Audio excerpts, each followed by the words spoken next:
Hello everyone. Today we're going to be discussing perimeter and area. So first, a few terms we need to know. Perimeter is the distance around a figure. Circumference is the distance around a circle, so basically a circle's perimeter. And then the area is the amount of surface covered by a figure. Here are a few formulas we should already have memorized. So first, for a square, the perimeter is 4s, so 4 times each of the side lengths, which are all congruent. And then area is side squared.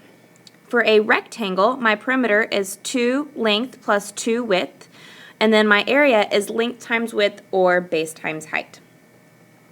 In the triangle, my perimeter is just adding up the sides. We called them A, B, and C, but it doesn't actually matter. Just add up the 3 sides. And then our area is 1/2 base times height. Now remember, with a triangle, your height is not necessarily one of the side lengths. It's the perpendicular distance from this top vertices straight down. So it has to be perpendicular to the base. And then last, in a circle, my circumference is either pi d or 2 pi r, where d is the diameter or r is the radius. And then my area is pi r squared. Now here are 2 new formulas we may or may not know. So for a parallelogram, the area is base times height, just like in a rectangle, but the height is not necessarily a side length. The height is going to be like it is in a triangle. It's the perpendicular distance between the 2 bases. So you have to be careful whenever you're finding base times height in a parallelogram. And then also here we have an equilateral triangle. So in the equilateral triangle, I know all of my sides are congruent, so I'm going to label it S. So then my formula is side squared times the square root of 3 all over 4. So you'll hear us say side squared root 3 over 4. Now there are 2 area postulates that we do use. So the first one is the area congruence postulate. That says if 2 polygons are congruent, then they have the same area.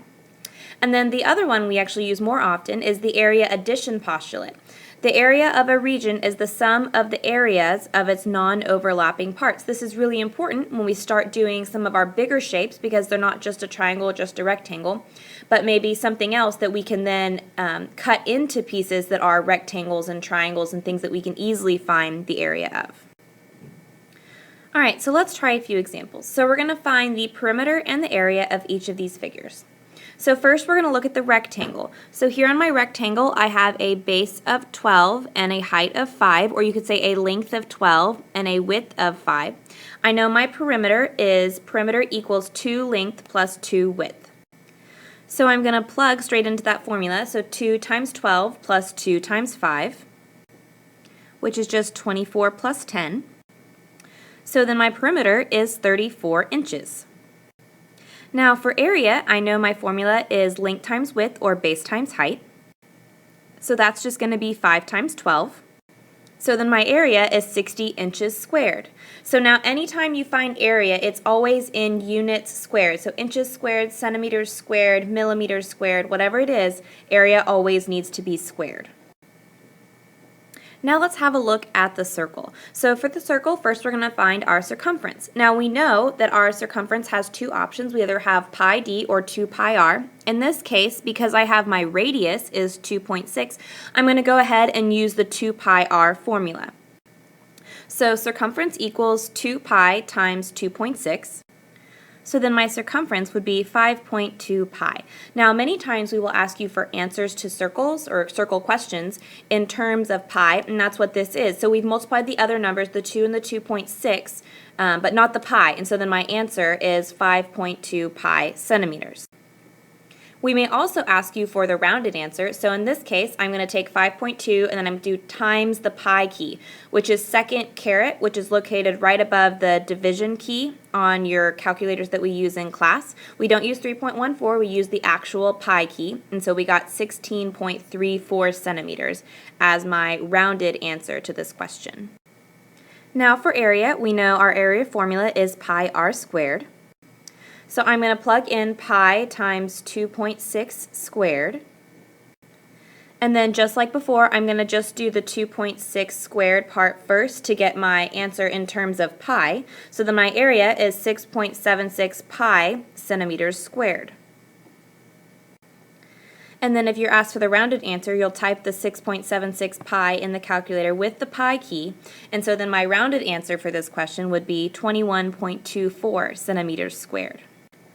Now, for finding the perimeter of a triangle, we have to add up all of our sides. So we're going to have the square root of 10, and then my base down here is 1 plus 4, and then my other side is 5. So I have to add all those pieces together. And so here, my answer for the perimeter is 10 plus the square root of 10. Now remember, you cannot combine those because one has a square root of 10 and one does not. So this is as simplified as that gets. So then 10 plus the square root of 10 inches would be considered the exact answer. And then for my rounded answer, I would put 10 plus the square root of 10 in my calculator, and you would get 13.16 inches as your perimeter. All right, so now we have to find the area of this triangle. We know that area equals 1/2 base times height. My base is going to be 5 because here I've got 1 plus 4, but I don't have my height. Well, if you look at this triangle, we have two right triangles. We've split this one triangle into two right triangles, so we're going to just have to do Pythagorean theorem on one of those two. You can do Pythagorean theorem on either one, but if you look at this right triangle, it is a blank 4, 5. And hopefully you have memorized that there is a right triangle, a Pythagorean triple, that is a 3, 4, 5. So that means the height of this triangle is 3 inches. So then now I can do my 1/2 base times height. So area equals 1/2, my base is 1 plus 4, 5, times my height, 3. So then the area of this triangle is 7.5 inches squared. Let's look at another example. Find the area of an equilateral triangle with a side length of 10. So the first thing I need to do is draw myself an equilateral triangle. So here's my equilateral triangle with a side length of 10 centimeters. I know that my area formula for an equilateral triangle is side squared root 3 over 4. So I'm going to take my side length 10 and plug that in for s. So now I have 10 squared root 3 over 4. I know that 10 squared is 100, so I have 100 root 3 over 4. And then, because the 100 and the 4 are both outside of the radical, they can divide. So 100 divided by 4 is 25. So then my area is 25 root 3 centimeters squared. Let's look at the next question. The area of a triangle is 48 square inches, and its height is 16 inches. Find the base of the triangle. So in questions like this, they don't give you the base and height and ask you for the area. They give you the area, and they're going to want you to work backwards to find either the base or the height. So the first thing we do in these types of questions is go ahead and draw our triangle. So I've drawn my triangle with a height of 16 and then a base of b. And then I'm also going to go ahead and write area equals 48 inches squared below it, so I have all of my information on my picture. Now I know that area equals 1/2 base times height, so I'm just going to take the pieces I know and plug it in to where they belong in the formula. So that's going to be area 48 equals 1/2, b is going to stay b for base, and then my height is 16. So 48 equals 1/2 b times 16. From here I'm going to simplify. 1/2 times 16 is 8, so 48 equals 8b. And then divide by 8, so that means my base equals 6 inches. And that's everything I have for you tonight. See you in class.